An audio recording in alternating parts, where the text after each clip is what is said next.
भाव भी इतना नहीं होता था। इसीलिए सरहद डेयरी ने जब लेना चालू किया तो वो सभी परिवार स्थिर हुए। उनके स्थिर होने से हम सभी बाल बच्चों का भी शिक्षण में और सभी जगह बहुत ज्यादा प्रगति हुई है हमारी। इसीलिए मैं धन्यवाद देना चाहूंगी उस वजह से कि हम 360 परिवार आज स्थिर होकर स्थायी जीवन जी रहे हैं। और सरहद डेयरी का एक मैं पॉइंट भी बताना चाहूंगी सर।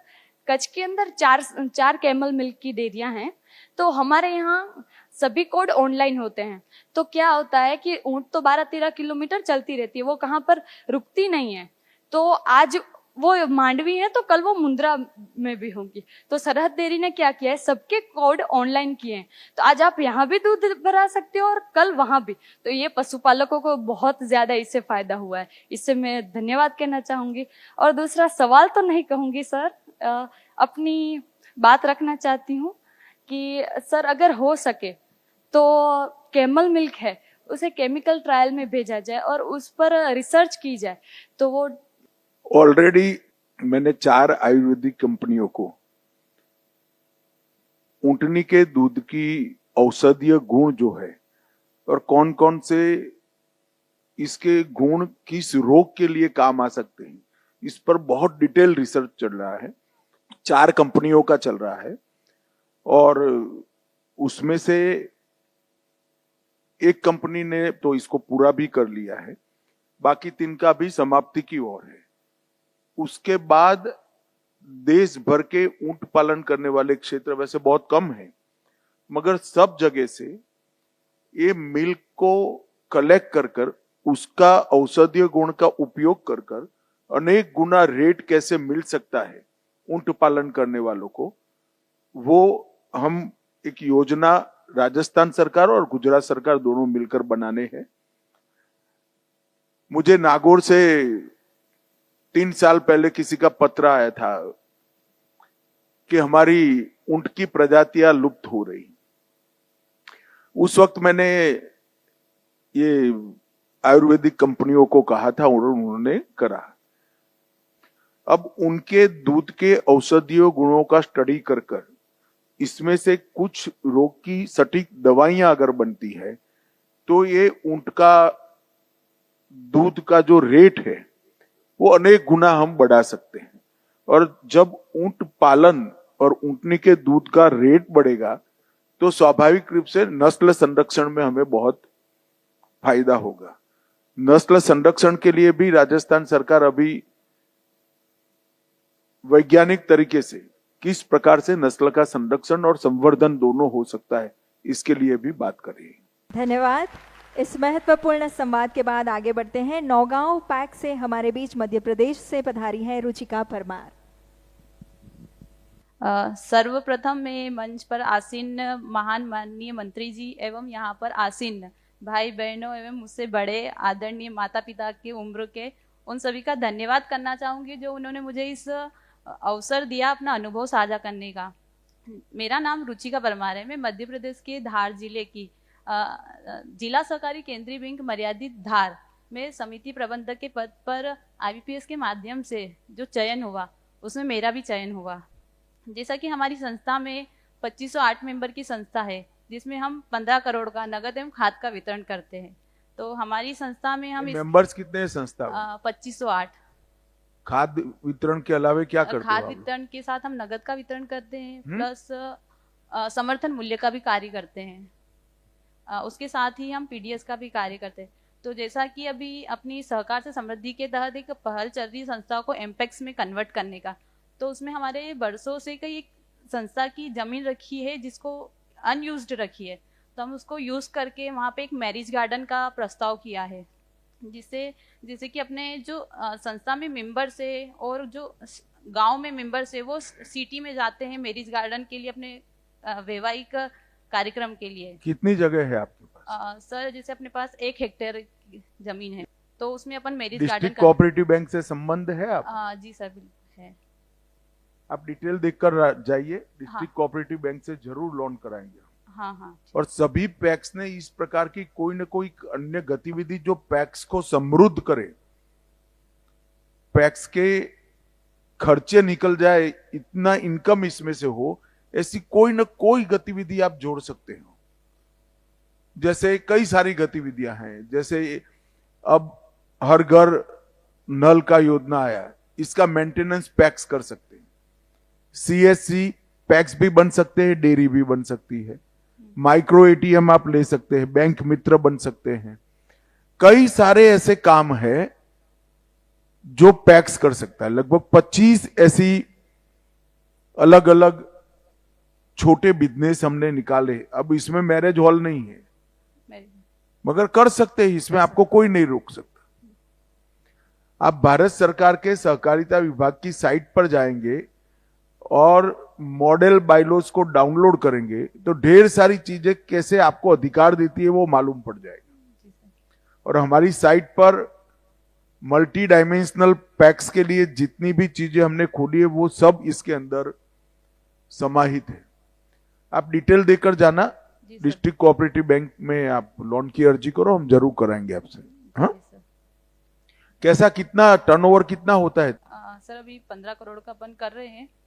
15 करोड़ का होता 15 है। करोड़ का। इसमें से खाद का कितना है? खाद का अपना समथिंग 3 करोड़ 3 करोड़ का है, और बाकी नगद का अपन वितरण करते तो हैं। अच्छा है व्यापार आपका। हाँ, शुभकामनाएं रुचिका जी।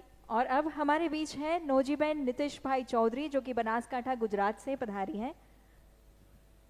મારું નામ ચૌધરી નોજીબેન નીતિશભાઈ, હું ચાંગડા ગામની વતની છું અને અમારી મંડળી દૂધ ઉત્પાદક સહકાર મંડળીમાં કોમ્પ્યુટર ઓપરેટર તરીકે ફરજ બજાવું છું।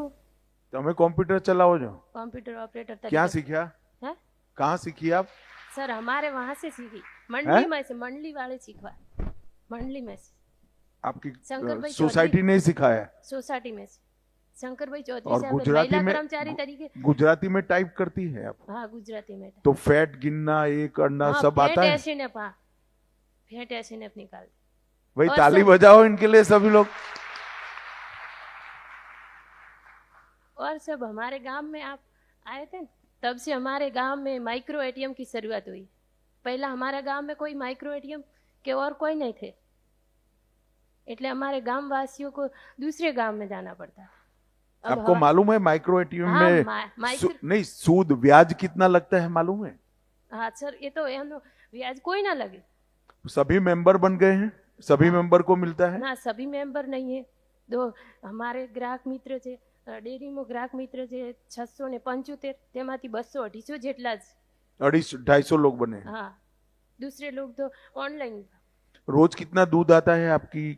हमारी मंडली में 12,000 लीटर। 12,000 लीटर? हाँ, पहला हमारी डेयरी में જ્યારે हमारी मंडली ની શરૂઆત થઈ ને, गुजरात के बाहर के जिलों में जिले का 12,000 लीटर नहीं आता हमारी है। मंडली ની શરૂઆત થઈ ને ત્યારે 46 लीटर દિવસનો આવતો। और टोटल कितने पशु है मंडी से संबंध? એમની જોડે 100 પશુ છે। हैं? એમનો એકનો 1 વર્ષનો 1 કરોડનો दूध આવે અમારી 1 करोड़ નું? हाँ, भाई करोड़पति दूध बनाने वाले लोग है, ताली बजाओ आप। માઇક્રો એટીએમ ની તમે શરૂઆત કરાવી એ બદલ હું અમિત શાહ સાહેબનો ખૂબ ખૂબ આભાર માનું છું। બેન, મારો આભાર માનવાની જરૂર નથી, ગલબાભાઈ નો આભાર માનજો। हाँ, आपका डेयरी गलबाभाई ने बनाया था અમને और 50,000 उन्होंने રૂપિયાનો बड़ी ક્રેડિટ क्रांति કાર્ડ करी। પણ આપ્યો છે। आज ત્યારે बनासकांठा जैसे दूरस्थ एरिया में, मैं जब पैदा हुआ तब बनासकांठा में स्नान के लिए पानी सप्ताह में 1 दिन मिलता था।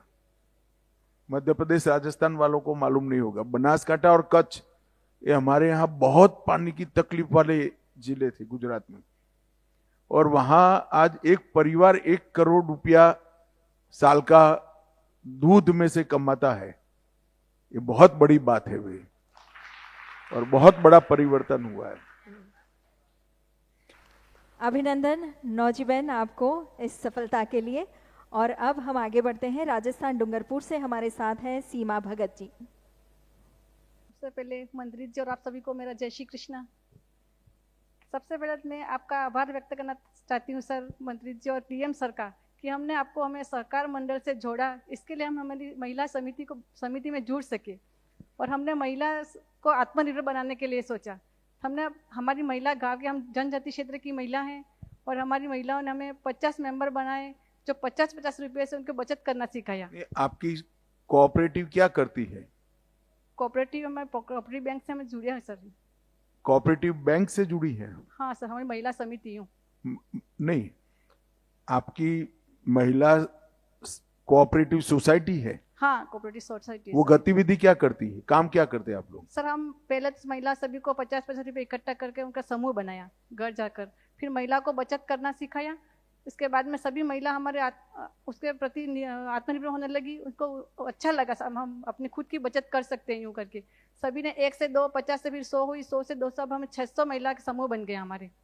इसमें से हमने सभी महिलाओं ने अच्छी जमा राशि करने लगी और फिर 1000 रुपया किया मासिक, 2000 यूँ करके 3, 4, 5,000 तक महिला को मासिक जमा कर देती है बचत खाता। कितनी महिलाएं जुड़ी हैं सभी बचत गट होकर? 600 महिलाएं सर हमारी। 600 महिलाएं। और हाँ। कितना पैसा जमा हुआ है? अभी सर हमारे 2.5 करोड़ की डिपॉजिट हो गई है हमारी महिलाओं की। अरे वाह, हाँ। बहुत बड़ा काम किया है आपने। सर सभी महिला हमारे और आत्मनिर्भर बन गई है सभी। उसका क्या प्रबंधन करते हैं 2.5 करोड़ रुपए का? सर सभी महिला को हम ऋण देते हैं क्योंकि उनको अभी कृषि पालन है, पशुपालन है, कुटीर उद्योग है, कोई महिला बच्चों की पढ़ाई के सारी लिए। वसूली आ जाती है? हाँ सर, सभी महिला उतना अपना व्यवसाय शुरू कर दिया है सभी महिलाओं ने, तो खुद के ऊपर निर्भर हो सभी हमारे मासिक किस्त के रूप में राशि जमा करवा देती है और सभी महिला हमारे आत्मनिर्भर बन गई है। कितना पैसा डूबा है, दिया और नहीं नहीं सर, आया? हमारे कभी भी 1 भी रुपया नहीं डूबा है। सभी महिलाएं हमारे काम करती है, महिला 2 कर्मचारी काम कर रहे हैं। बहुत अच्छी बात है। और सर और काम कितनी महिलाएं करती हम है? 2 ही कर्मचारी हैं हमारे। 2 ही कर्मचारी। हाँ, और सभी महिला अब हमारे से संतुष्ट हैं कि हम। कंप्यूटर लाए हैं आप? नहीं सर, हम यही आपसे आग्रह करना चाह रहे हैं कि कोई हमें बात नहीं, कंप्यूटर लाइसेंस बनाया जाए आप तो वहाँ अच्छा। लिखवा दीजिए, मैं कल ही जिला बैंक से बात करूंगा। हाँ। जिला कौन सा है आपका? डूंगरपुर जिला सर। डूंगरपुर जिला। सर डूंगरपुर जिला से, मैं राजस्थान से डूंगरपुर जिला, मैं अपनी बचत कर योजना महिला सहकारी समिति लिमिटेड बरबोदनिया। वो आप लिखवा दीजिए। बहुत हाँ, सर। कम ऋण से आपको जिला कोऑपरेटिव बैंक कंप्यूटर लिखवा जाएगा, आपका ट्रेनिंग भी करा देगा। हाँ, हाँ सर। आप वहां पर कल लिखवा दीजिए, अभी लिखवा कर जाइएगा। हाँ, हाँ सर। मेरी ऑफिस से सब लोग, सहकारिता विभाग से सब लोग बैठे हैं, उनको लिखवा दीजिए। हाँ, हाँ सर, हमारी सभी महिलाएं सर अब जनजाति क्षेत्र में पिछड़ी हुई महिला हैं, अब हमें अच्छा सहयोग करने लगे और सभी महिला आत्मनिर्भर बन गई है हमारी। जरा भाई कोई चिंता करे उनको CSC भी बना देना चाहिए। महिलाओं की प्रगतिशीलता के लिए कार्य कर रही सीमा जी को बहुत बहुत अभिनंदन। और आगे बढ़ते हैं, मध्य प्रदेश के धार जिले से हमारे बीच है सुदामा आचार्य, जो कि कृषि और आंगनबाड़ी क्षेत्र से जुड़ी हैं। मध्य प्रदेश धार जिले से नालछा से आई हूँ। मैं किसान हूँ और मैं सोसाइटी में सदस्य बनी हुई हूँ। किसान कार्ड अब मिला हुआ। मैं कृषि का काम ही करती हूँ, खेती करती हूँ और आंगनबाड़ी चलाती हूँ। तो खेती में पहले मतलब थोड़ा ज़्यादा ये नहीं होता था, पहले खाद भी, अब नई युग का नए हिसाब से हम कर रहे हैं। अभी मेरे को लोन भी मिलता है सोसाइटी से बिना ब्याज पे, और मल्चिंग बिछाना या ड्रिप लगाना, इससे खेती करती हूँ। मेरे को बिना ब्याज पे लोन भी मिलता है सोसाइटी से, और उससे मेरे को फायदा बहुत हुआ है। जैसे मल्चिंग में कामकाज कितना बढ़ा आपका? मेरा पहले से यूँ समझ लो कि 75% बढ़ गया है। बढ़ गया है? हाँ, 25 से 75 हो गया है, क्योंकि उसमें अपन दूसरे आसपास वालों को मालूम पड़ता आसपास है? वालों को भी मालूम होता है। मेरा भाई भी है, वो हम मतलब वैज्ञानिक तरीके से ड्रिप लगा के करते हैं। गेहूँ पहले गेहूँ चने बोते थे, अब गेहूँ चने कम कर दिए। नई चीज क्या जो अभी क्या बोया है? अभी टमाटर लगे हुए खरीफ हैं। में क्या बोया है? अभी सोयाबीन भी बोया है, सोयाबीन बोया है। मक्का भी बोई है। फिर अपने अब मक्का सरकार खरीद लेती है MSP हाँ, पर, मालूम है आपको? हाँ, खरीदते हैं ना। कौन खरीदता है? हम मंडी पहुंचाते हैं सर। हैं? मंडी में भेजते हैं और सोसाइटी में भी पहुंचाते मंडी को मत भेजिए आप। 2 संस्था हाँ। है भारत सरकार की, जी ऐप पर आपका रजिस्ट्रेशन करा दीजिए। जी। वो रजिस्ट्रेशन करने से आप एकदम सेफ हो जाएगी इस हाँ। दृष्टि से अच्छा। कि MSP के रेट से मक्का वो खरीदने के लिए आपको गारंटी दे देंगे। अगर मंडी में उससे ज्यादा बिकता है, हाँ। ज्यादा रेट से बिकता है, तो आप बेचने के लिए मुक्त हो। मंडी में रेट गिर जाएगा तो भारत सरकार उसी रेट से खरीद लेंगे, सीधे खरीदेंगे। हाँ, आपको हाँ। कोई चिंता करने की जरूरत नहीं। हाँ, आपके बस स्टेशन पर आकर वो आपका मक्का उठा जाएंगे। तो आप सभी मक्के के किसानों को और दलहन के किसानों को ये कह सकती हैं कि भारत सरकार 100% मक्का और दलहन दो चीजों पे दादा दो चीजें खरीद लेगी। खरीद और वो तभी खरीदेगी जब आप वो ऐप पर रजिस्टर कर लोगे। रजिस्ट्रेशन करवाएंगे। और अगर मक्के का रेट ज्यादा हो गया बाजार में तो आप बाजार में बेच दो, आपका कोई दोष नहीं है। कम हो गया है तो सरकार खरीद लेगी। आप मेरी बात समझ रहे हैं? समझ रही सर। तो दोनों ओर से आपका ही फायदा है ना। हाँ, फायदा। कम हो गया है तो सरकार ज्यादा दाम से खरीदेगी, ज्यादा हो गया तो आपको दाम मिल दाम जाएगा। ज्यादा मिलेगा, दोनों तरफ से फायदा होगा। तो सभी लोगों ने जहां मक्का और दलहन की खेती होती है वो जगहों पर किसानों को भारत सरकार ये ऐप के साथ जोड़ने के लिए कहना चाहिए। हाँ जी। कितने लोग मेरी बात समझे हैं? क्या- कोई सुझाव नहीं है ना आपका? कोई सुझाव है? सुझाव सर, अभी वो एक नई मशीन निकली है, अपने जैसे तो जैसे कि अपन खरीद सकते हैं, पर जैसे किसान कोई थोड़े गरीब है तो उनके लिए वो फायदेमंद। कभी मैंने सर को बोला है सोसाइटी में कि अगर आप मंगवा दो तो वो सब्सिडी मिलती है। हाथ से चलाने की मशीन, मक्का लगाने की, मजदूरी बहुत ज़्यादा हो गई, मजदूर मिलते नहीं अभी, तो बहुत परेशान होते हैं इंसान। अभी एक नई योजना आई है हमारी, अच्छा। जो जो पैक्स को ट्रैक्टर, मशीन, हाँ। काटने की मशीन, ये सब जी। लेकर सभी किराए से किसानों को दे, इस प्रकार की। हाँ, और एक आप आपकी पैक्स का नाम लिखवा दो, हम योजना भेज देंगे उनको। अब हमारे बीच पधारी हैं पवित्रा जोशी जी, राजस्थान डूंगरपुर से, कोकापुर लैम्प से जुड़ी हैं, अपनी बात रखेंगी। मैं पवित्रा जोशी आपको सादर नमन करती हूँ और सर्वप्रथम भारत सरकार और मोदी जी तथा आपका बहुत बहुत तहे दिल से आभार व्यक्त करती हूँ कि आप भारत सरकार की वजह से आज जो त्रिभुवन सहकारी यूनिवर्सिटी का मतलब शुरू हुई है, जो कभी संभव नहीं है। जैसे कि संसद में बिल पास होता है और 90 दिनों में ही उसकी शुरुआत हो जाती है। इससे बड़ा हमारे गर्व का दिन और कोई हो ही नहीं सकता। सर, मैं आपको बहुत बहुत धन्यवाद देना चाहती हूँ तथा मैं आपसे मतलब ज़्यादा कुछ नहीं कहना है, लेकिन हमारे डूंगरपुर डिस्ट्रिक्ट जो टीएसपी एरिया के नाम से है और ऐसे जिले में भी सहकार की भावना से, सहकार के सहयोग से लैंप्स खुले हैं, जो पहले 50 थे अब 150 हो चुके हैं। और आपके सहयोग से ये जो आगे बढ़ रही है सहकार की भावना से, हमारे जो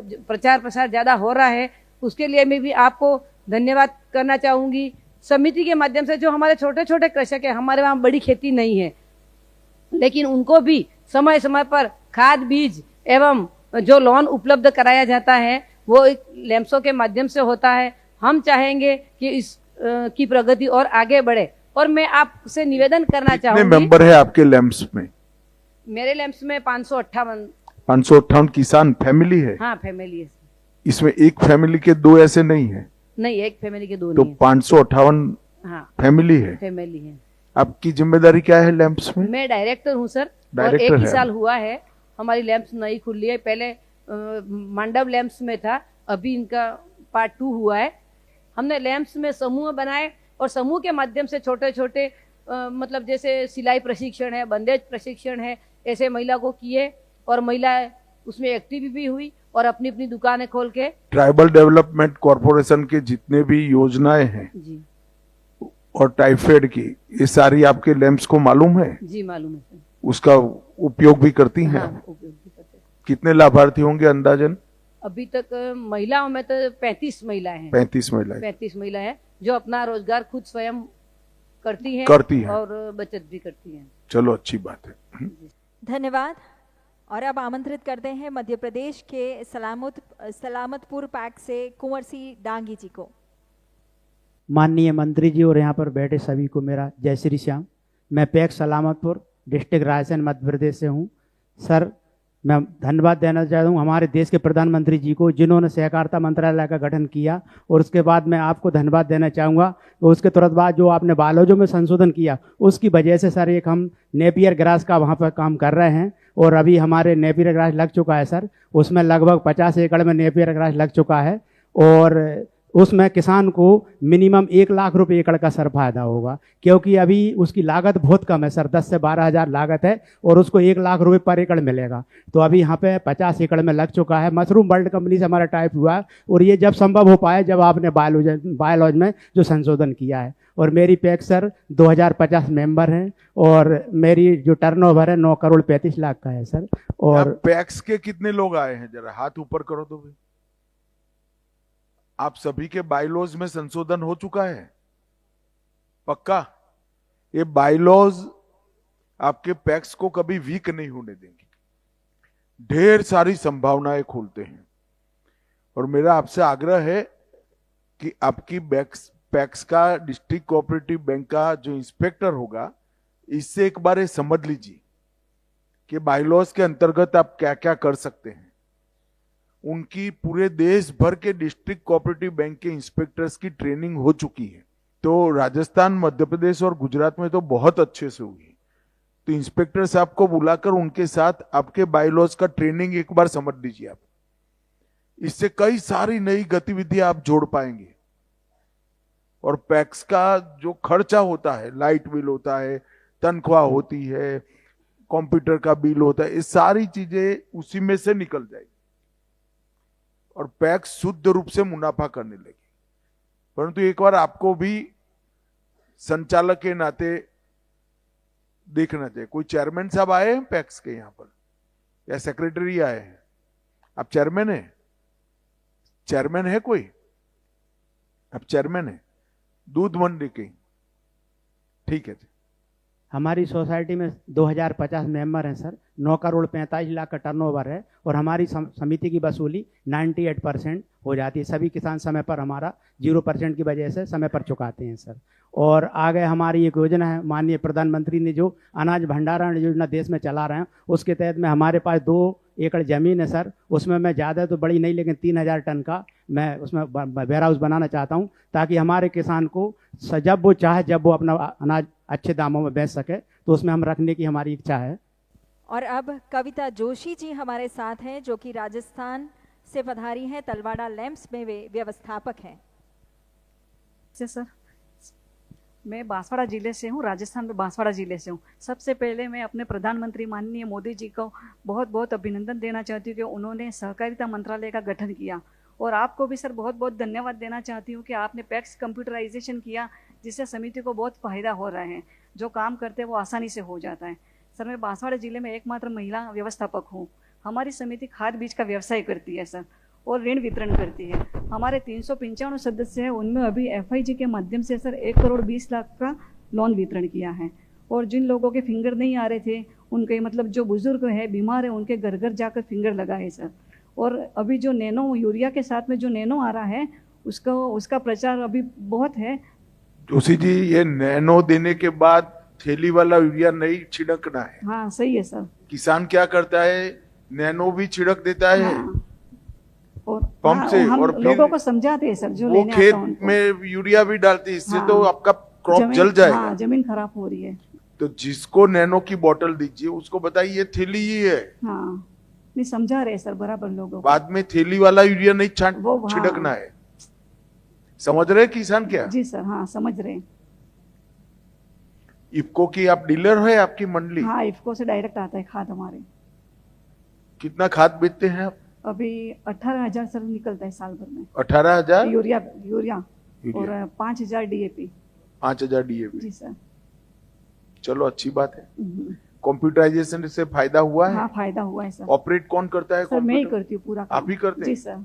आप सीख गई या पहले से? सर, पहले से ही आता है मेरे को, मैं ही काम करती हूँ। है सर, मैं ही काम करती हूँ, मेरे को आता है सर। अच्छी बात है। और राजस्थान में आपकी डिस्ट्रिक्ट कोऑपरेटिव बैंक है? जी सर। इसके साथ जुड़ी हुई है? जी सर। इस संवाद श्रृंखला में आगे बढ़ते हुए अब हम आमंत्रित करते हैं खरगांव मध्य प्रदेश से वीरेंद्र चौहान जी को। सबको जय श्री राम। नमस्कार सर, मैं वीरेंद्र सिंह चौहान खरगोन डिस्ट्रिक्ट मध्य प्रदेश से हूँ। मेरी संस्था जन औषधि का कार्य करती है। मैं सर्वप्रथम बता दूं कि नरेंद्र मोदी जी और आपका बहुत धन्यवाद, जो अलग से सरकारी केंद्र सरकार द्वारा सहकारिता मंत्रालय का निर्माण कराया गया, जिसके तहत नया बायोलॉज के तहत हमारी संस्थाएं अनेक प्रकार के कार्य कर सकती है और हमारी संस्था को बहुउद्देशीय समिति बनाने के लिए कृषकों और हमारे सभी किसान भाइयों की तरफ से और सभी समस्त स्टाफ की तरफ से बहुत बहुत धन्यवाद। मैं जन औषधि केंद्र के बारे में बात करूंगा। वैसे मेरी संस्था 0% ब्याज दर पर ऋण वितरण का कार्य करती है, जो प्रधानमंत्री जी द्वारा ब्याज अनुदान से प्राप्त होता है और मुख्यमंत्री की ब्याज अनुदान से प्राप्त होता है। 0% ब्याज दर पर खाद वितरण भी करती है, जो भी 0% ब्याज दर पर करती है। पर मैं इस समय जन औषधि की बात करने आया हूँ। मेरी संस्था को नए बायोलॉज के तहत जन औषधि केंद्र प्राप्त हुआ।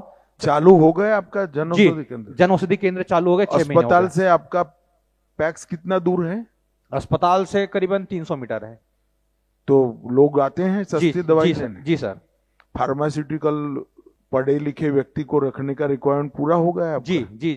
केमिस्टर रखा हुआ है, जिसने बी फार्मा करा हुआ है वो केमिस्टर स्वयं दवाइयों को। कैसा है दवाओं का फ्लो, कैसा है? बहुत वितरण होता है सर। करीबन अभी 6 महीने में करीबन 8 लाख की बिक्री कर चुके हैं। 8 लाख की बिक्री कर जी। और 10 लाख का माल अभी तक हम ला चुके हैं। और इस महीने में अभी 5 दिनों में 1 लाख का माल और आया है, वो अलग से, मतलब 11 लाख का माल अभी तक ला चुके हैं। और हमारी दवाइयों में कम से कम 50% से लेकर 90% तक, 50% से लेकर 90% तक कम बाजार की दर से कम भाव में दवाइयाँ मिलती है। अन्य व्यक्तियों से संपर्क कर रेगुलर दवाइयाँ जिन्हें लगती है, जैसे बीपी शुगर वगैरह इस टाइप से दवाइयाँ हमने पूरे गांव में एक चिट बनाकर डाल दो कि यहाँ से लोग गए तो डायबिटीज की दवाई 20% कॉस्ट में मिल जाएगी, बीपी की दवाई 10% कॉस्ट में मिलती है, कफ और वायरल की दवाई 35% कॉस्ट। ये पूरा अंदर जरा सर इसका छाप कर डाल देंगे तो पॉपुलर हो जाएगा आपका। पॉम्पलेट बना के पेपरों के थ्रू घर घर पहुंचा दिया हमने। घर पे पहुंचा पेपरों से? पेपरों के थ्रू, पेपरों में हमने पॉम्पलेट बनवा दिए, पेपरों में रखवा दिया। और जब पेपर बटे तो उसके साथ घर घर बट गए।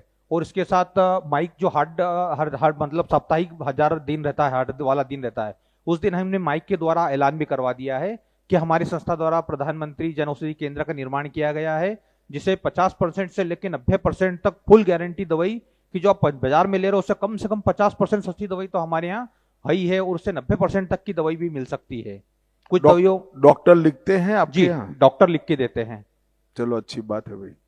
और अब हम आमंत्रित करेंगे गायत्रीबेन पटेल को, जो अपने विचार रखेंगे। पहले तो मैं नरेंद्र मोदी जी को तहे दिल से शुक्रिया अदा करना चाहती हूँ, क्योंकि एक सहकारी मंत्रालय जो कि आपकी अध्यक्षता में जो शुरू किया है, तो उसकी वजह से जो है तो कोऑपरेटिव को एक अलग ही बूस्ट मिल गया है सर। और आज मेरे लिए एक बहुत गर्व की बात है कि मैं उसी आनंद जिले से हूँ जहाँ पे त्रिभुवन दास पटेल यूनिवर्सिटी का लोकार्पण किया गया सर। पार्लियामेंट में त्रिभुवन काका के नाम का बहुत विरोध किया था कांग्रेस ने, और मैंने जमकर खिंचाई की थी कि इनके नाम से ही होगा। ताली बजाई थी सर उस टाइम पे भी मेरी आंख में ऐसे ही आंसू आए थे। आप अकेली नहीं है, पूरे गुजरात की महिलाएं त्रिभुवन काका को आशीर्वाद देती हैं। बहुत बड़ा काम हुआ है कि इनके नाम से यूनिवर्सिटी बनी है, और इन्होंने जो सच्ची कोऑपरेटिव की नींव डाली थी, इसके कारण आज गुजरात की 36 लाख महिलाएं 80,000 करोड़ का व्यापार कर रही। 80,000 करोड़। ये जो बहनें यहाँ कह रही ना 1 करोड़ का मैं दूध भरती हूँ, मैं 15 लाख का दूध भरती हूँ, 20 लाख का, ये त्रिभुवन काका न होते तो कभी न होता सर। और मैं गायत्री पटेल उसी अजरपुरा गांव से हूँ जहाँ से अमूल की पहली नींव रखी गई थी। और 1964 में जब हमारे भूतपूर्व प्रधानमंत्री श्री लाल बहादुर शास्त्री जी एक रात के लिए रुके थे, और फलस्वरूप एनडीडीबी की रचना हुई और श्वेत क्रांति की शुरुआत हुई। मेरी बात करूँ तो मैं बीकॉम ग्रेजुएट हूँ और डिप्लोमा इंफॉर्मेशन सिस्टम्स मैनेजमेंट किया है। मेरे पिताजी जो है तो वो मुझे वकील बनाना चाहते थे, और मेरी इच्छा थी कि मैं शादी करके फॉरेन चली जाऊँगी। और मेरी शादी भी उसी लड़के से हुई जो यूएसए में था, लेकिन कुछ कारणों सर उनका मेरा जाना नहीं हो पाया, तो उनको वापस आना पड़ा। और आने के बाद मेरे ससुर जी की एक्सीडेंटली डेथ हो गई और थोड़ी फाइनेंशियली कंडीशन भी हमारी अच्छी नहीं थी। तो उस टाइम पे सोचा कि अभी ऐसा कुछ व्यवसाय सोचना पड़ेगा कि मम्मी को अकेला छोड़ नहीं सकते थे। तो इसके लिए हमने पशुपालन व्यवसाय को चूज़ किया। तो उस टाइम पे लोग बातें कर रहे थे कि भैया ये लोग फैमिली बैकग्राउंड मतलब घूमने फिरने वाले लोग हैं, तो पशुपालन में कैसे ही टिकेंगे, तो साल 2 साल में शायद बंद कर देंगे। तो हम लोगों ने मैंने और मेरे हस्बैंड ने ऐसा काम किया सर कि गांव लोग भी सोचने लगे कि भैया हम लोग तो ये सोच रहे थे कि लोग कुछ नहीं कर पाएंगे, तो ये लोगों ने सच में साबित कर लिया कि पशुपालन व्यवसाय में ये बहुत आगे जा सकते हैं। तो उन्हीं लोगों ने मुझे अजरपुरा डेयरी कोऑपरेटिव सोसाइटी की अध्यक्ष के रूप में चुना। आपके पास कितने पशु है? सर मेरे पास 80 पशु है। 80 पशु है। हाँ। और अजरपुरा डेयरी कोऑपरेटिव सोसाइटी के अध्यक्ष रूप में चुना गया। और मैं मेरे जैसी कितनी बहनों को आज प्रोत्साहन देती हूँ कि भैया आप लोग घर में से बाहर निकलो, फ़ोन में ज़्यादा आप अपना टाइम ख़राब कर रहे हो, इससे पहले आप उसे खा जाओ। और पशुपालन के साथ साथ में उनको मैं यही सुझाव देती हूँ कि अकेले पशुपालन के ऊपर निर्भर नहीं रहना, इसके साथ आपको अलग एक्टिविटीज़ भी करनी पड़ेगी, आपको इंटीग्रेटेड होना पड़ेगा। तो इसके साथ जैसे मैं गोबर से बहुत सारी प्रोडक्ट्स बनाती हूँ, मशरूम फार्मिंग भी करती हूँ, हनी बी कीपिंग भी करती हूँ और SHG चलाती हूँ, जिससे बहनों को साथ जोड़ के मैं एक हनी बी कीपिंग का ग्रुप भी चलाती हूँ जो NDDB और अमूल की सहायता से बना है सर। और यही सब एक्टिविटीज़ के लिए आप श्री के द्वारा ही मुझे Indian dairy association west zone का अवार्ड भी मिला है सर।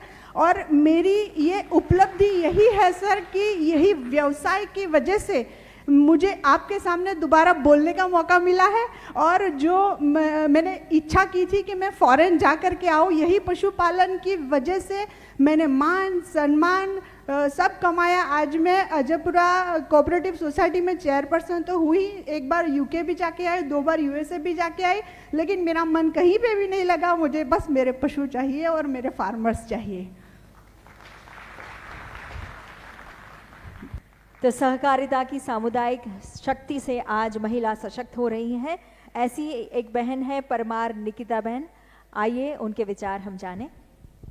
सबसे पहले सबको मेरा नमस्कार और सर आपको भी मेरा नमस्कार। सबसे पहले मैं आपको और हमारे प्रधानमंत्री श्री नरेंद्र मोदी जी को बहुत बहुत धन्यवाद और शुक्रिया कहना चाहती हूँ कि उन्होंने सहकारिता मंत्रालय का अलग से निर्माण किया है और वो इतनी अच्छी तरीके से काम कर रहा है। मैं एक महिला सभ्य हूँ चरोत्तर घासचारा उत्पादक सहकारी मंडली लिमिटेड आणंद से, और मैं एक पशुपालन परिवार से जुड़ी हुई हूँ और महिला सभ्य हूँ कोऑपरेटिव की, FPO की। तो होता क्या था कि पहले पशुपालन के लिए घासचारा बहुत उपयोगी है और अभी उसका मिलना और उसका जो भाव है या उसका जो भाव है वो फ्लक्चुएट होता था। हाँ, फ्लक्चुएट होता रहता है, जिसकी वजह से हमारा जो पैसे हैं जो हम खर्च करते हैं उसमें भी बहुत ज़्यादा फ्लक्चुएशन होता है। पहले क्या था कि अभी मैं 1.5 साल से FPO के साथ जुड़ी हुई हूँ और कुछ समय पहले तकरीबन 2.5 साल पहले मेरे पापा का निधन हो गया। उनके जाने के बाद और FPO के साथ जुड़ने के 1 साल के वक्त में हमें ये पता चल गया कि घासचारा कितना इफ़ेक्ट करता है हमारे पशुपालन के लिए। जब पापा थे तब उनकी इनकम की वजह से थोड़ा बहुत सपोर्ट पशुपालन में भी हो जाता था, लेकिन उनके जाने के बाद जो मंथली इनकम थी वो अब आना बंद हो गई थी। तो पशुपालन में जब गिनती हुई तब पता चला कि हम जितना खर्च कर रहे हैं पशुपालन में और उसमें से जितना हमको आय हो रही है उसमें जो तफावत है बहुत कम है। हमारा खर्चा बहुत ज़्यादा हो रहा है और हमें जो उत्पादन की वजह से जो पैसे मिल रहे हैं वो बहुत कम है, क्योंकि हमारा जो पशु चारा है वो पशुओं के लिए मात्रा और उनकी जो क्वालिटी है उस पर खरा नहीं उतर रहा था। तो इसलिए जब हमको पता चला है FPO के बारे में तब हम 1.5 साल पहले FPO से जुड़े और FPO की मदद से हमको बहुत ही अच्छे दाम में, सस्ते दाम में हमको घास चारा पशु रखे या नहीं रखे? है सर। रखे हैं ना? हाँ है सर। अभी तो 2 ही हैं, लेकिन अभी एफपीओ के साथ जुड़ने के बाद एक पशुपालन की एक योजना के बारे में पता चला है, जहाँ पे हमको लोन मिलता है 15 से 17 पशुओं के लिए, और साथ साथ में उसके जो तबेला होता है उसके लिए भी लोन मिलता है। नहीं, अब डेयरी भी लोन देगी? हाँ, आपको? उसी के लिए पता चला है ना, अमूल से ही हाँ। पता चला है, तो धीरे धीरे उसके बारे में भी करेंगे। अभी तो 2 ही हैं, तो धीरे धीरे करके बढ़ाएंगे। और उसके साथ साथ साइलेज के अभी अच्छा खासे दाम में हमको एफपीओ के थ्रू मिल जाता है, घर बैठे आ जाता है, तो उसके लिए भी उसकी वजह से चारा देती हो? सर लीला घास सारा हम 40 केजी तक देते हैं, लेकिन साइलेज जो है वो हम एक गाय को 20 केजी देते हैं। अब हम आमंत्रित करेंगे महेंद्र कुमार मेहता को अपने विचार रखने के लिए। सर, सबसे पहले मैं आपको प्रणाम करना चाहता हूं। आदरणीय प्रधानमंत्री जी की जो सोच थी कि किसान को कैसे सक्षम बनाया जा सकता है, तो सर उन्होंने जो अन्न भंडारण की योजना चलाई, उसके तहत हमारी समिति को 5000 मैट्रिक टन का अन्न भंडारण बनाया। अन्न भंडारण बनकर हमारा तैयार हो गया था सर। जो अभी सीजन में गेहूं की खरीद चल रही थी, गेहूं की खरीद में समर्थन मूल्य पे गेहूं की खरीद होती है सर। अनुबंध किससे किया है? सर एफसीआई को दिया है। एफसीआई को? एफसीआई को 2.5 रुपये पर बैग में दिया है सर। तो एफसीआई कितना किराया आएगा? सर 80,000 कट्टे भरे हैं अभी उन्होंने, तो 2 लाख रुपए महीना। 10 मई से भरा था सर, तो 10 मई से 90,000 रुपये तो मई का किराया जुड़ा, और इस जून का 2 लाख रुपए बना है सर। तो आप सभी का बहुत बहुत धन्यवाद। हम सब ने अपने अनुभव मंत्री जी से साझा किए हैं, और माननीय मंत्री जी के मार्गदर्शन में आज सहकारिता से आत्मनिर्भरता का मार्ग भारत प्रशस्त कर रहा है। आइए हम सब हृदयपूर्वक निवेदन करते हैं माननीय मंत्री जी से इस अवसर पर हमारा मार्गदर्शन करें। मेरा आप सभी से 2 ही निवेदन है।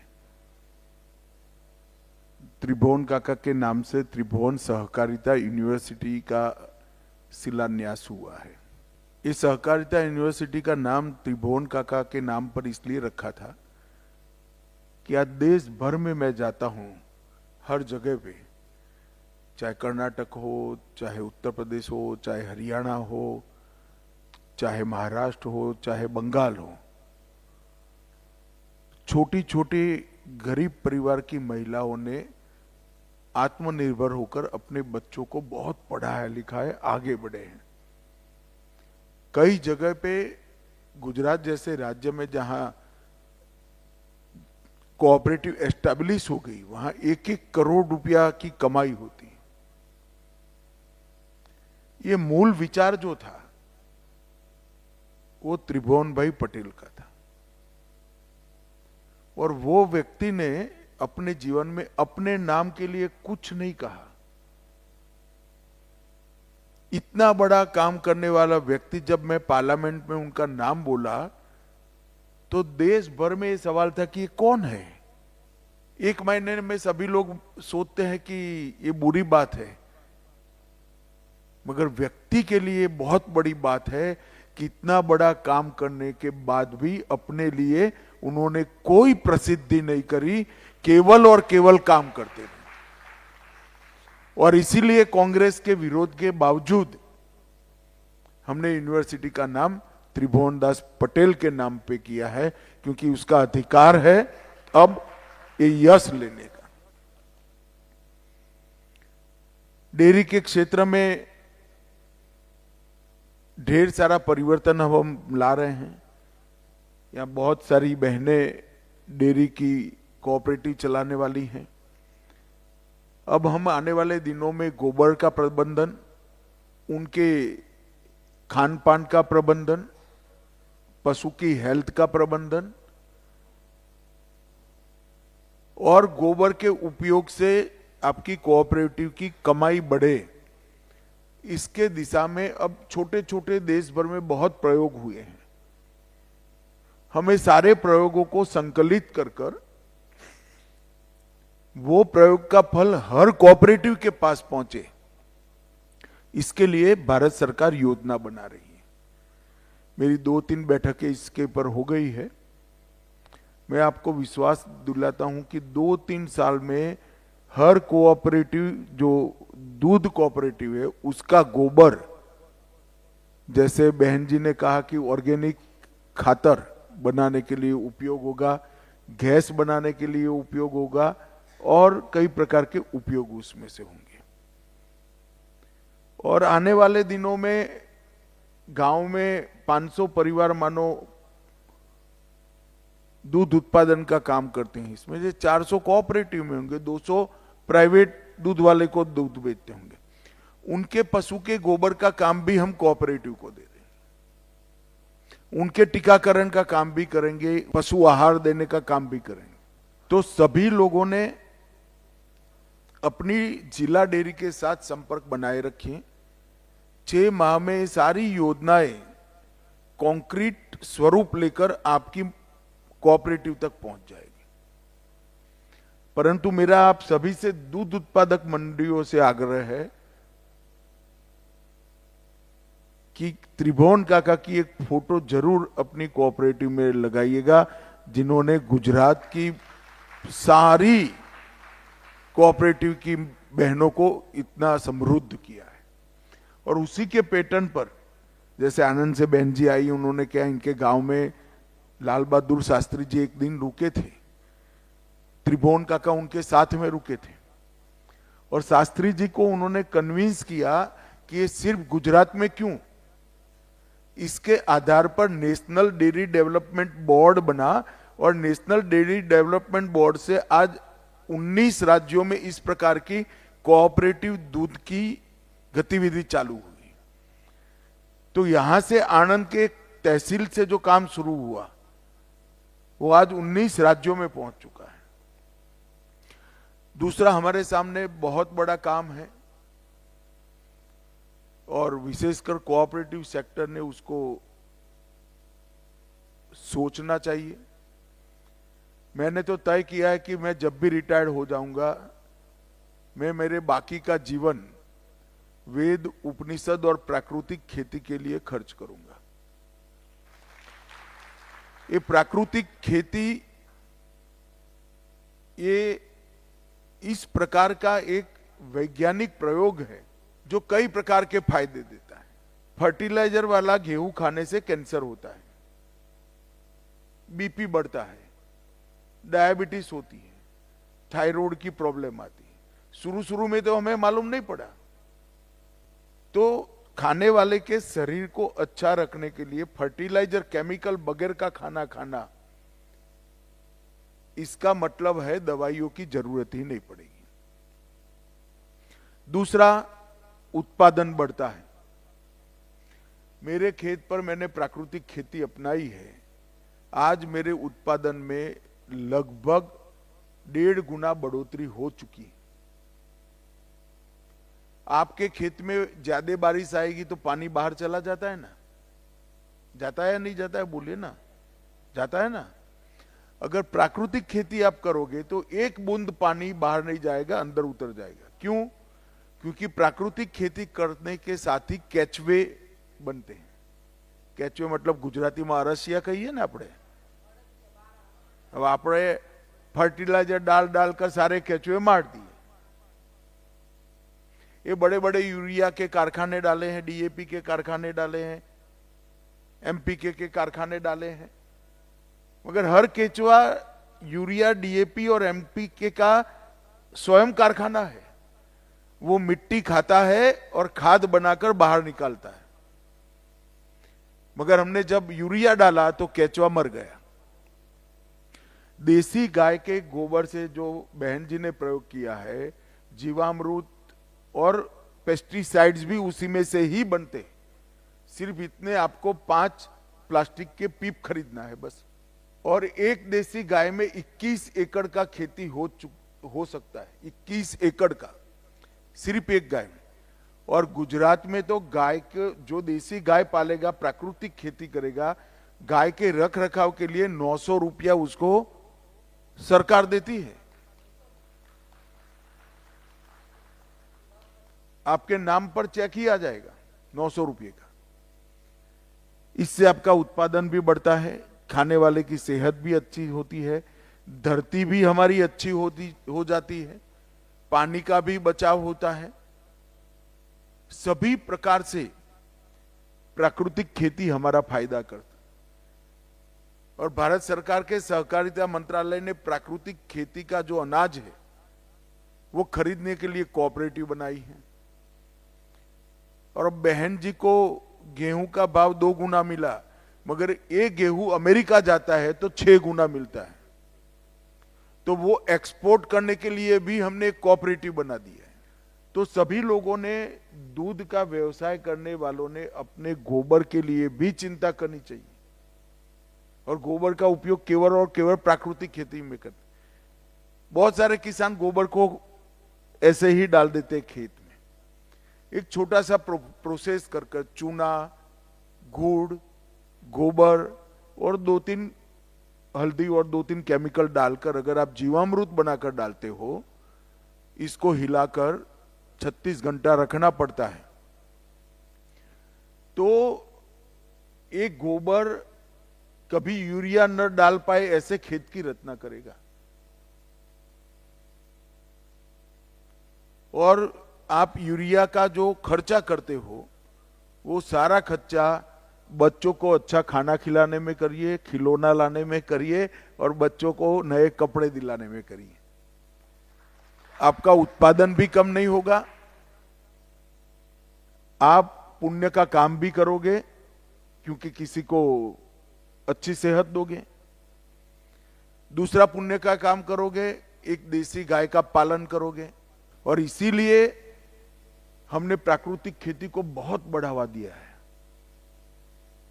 अब 8-10 साल में इसके टेस्टिंग की व्यवस्था हो जाएगी, मंडियां बन जाएगी, खरीदने की व्यवस्था हो जाएगी, एक्सपोर्ट की भी व्यवस्था हो जाएगी। और अमूल के तर्ज पर जो आपका गेहूं है वो एक्सपोर्ट कर जो मुनाफा आएगा, इसका मुनाफा सीधा आपके अकाउंट में पर किलो के हिसाब से वापिस आ जाएगा।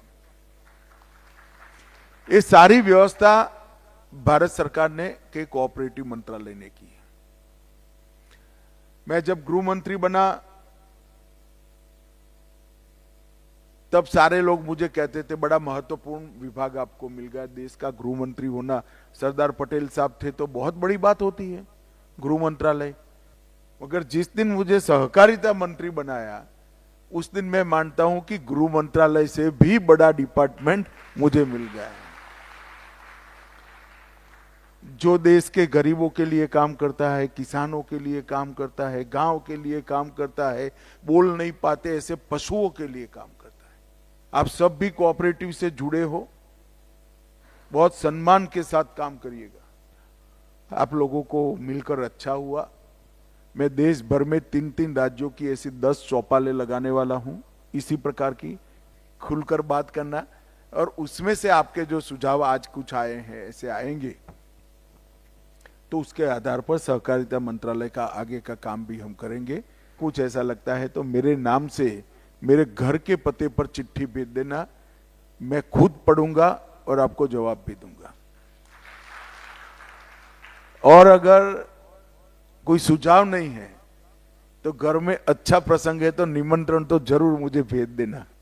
बहुत अच्छा लगा आप लोगों को मिलकर। ढेर सारी थकान, ढेर सारा तनाव, ढेर सारी चिंताएं जब इतनी हंसकर बहनें साथ में बैठती है तो अपने आप उतर जाता है। बहुत अच्छा लगा आप लोगों को मिलकर। आप सभी का बहुत बहुत धन्यवाद। बहुत बहुत धन्यवाद माननीय मंत्री जी।